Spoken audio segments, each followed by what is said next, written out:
So here we have the Volvo XC60 on a 15 plate. I'm going to start off by showing you around the outside of the car, and then we'll hop in and run through some controls on the inside. But from the outside, you can see it's a 5-door car with alloy wheels. Let's start off inside the boot and then work our way around the rest of the car from there. The tailgate will open electronically, either from the key or from the tailgate itself. As we approach the back of the car, you'll see we have reversing sensors, plenty of boot space as well, along with the 3 individually folding rear seats should you wish to increase this space even further.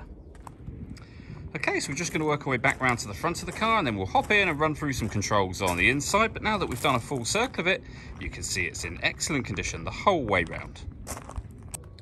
Just briefly before we climb in, I think it's what we're seeing the interior from this exterior point of view. You get full leather seats, as you can see.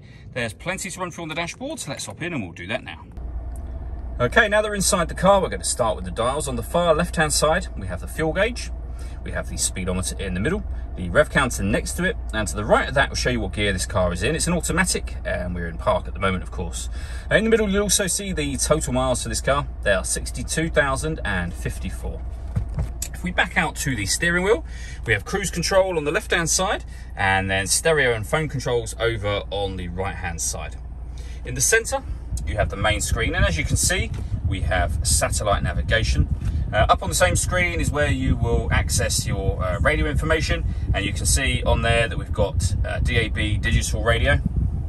Just down here is where you can access all of these things. So navigation, obviously, the radio, which we're on at the moment, media, so you can listen to your own music. You can eject a CD from in here. You can also pair up your telephone as well. You can either use these dials, or you can do everything from up on this button just here. So if we go back up to the main menu and we rotate that dial, you can see we can go to any one of these menus we want to. So if we went back to media, for example, press OK on that dial, you can see all the different ways in which you can listen to your own music. From a CD player, obviously, USB input, iPod, an HDR or HDD drive, Bluetooth audio, so you can stream it wirelessly, and an auxiliary input as well. The radio is obviously DAB and FM, AM as well. You pair your phone from up on here. On top of all of that, this car has got a full colour reversing camera with guidelines that show you what direction the car is headed in relation to the image being shown on the screen. Working our way down from that, we come back to the controls I mentioned just a moment ago. You can turn the whole stereo off from here, and this is also your volume dial as well. Beneath that, we have dual zone climate control, so you can adjust the passenger temperature, the driver temperature. You can increase and decrease the fan speed from on here, and determine where you'd like the air to be distributed once it enters the car.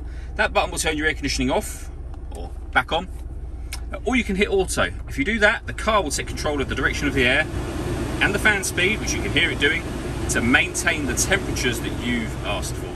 Any manual adjustment will automatically turn auto off and allow you to put it back on your own settings just here. We then have the gear lever for the fully automatic gearbox. All that leaves me to say is thank you for taking the time to watch this video. If you'd like to come and see the car in person and have a test drive, please feel free to give us a call here at Surrey Specialist Cars. We'd love to hear from you soon.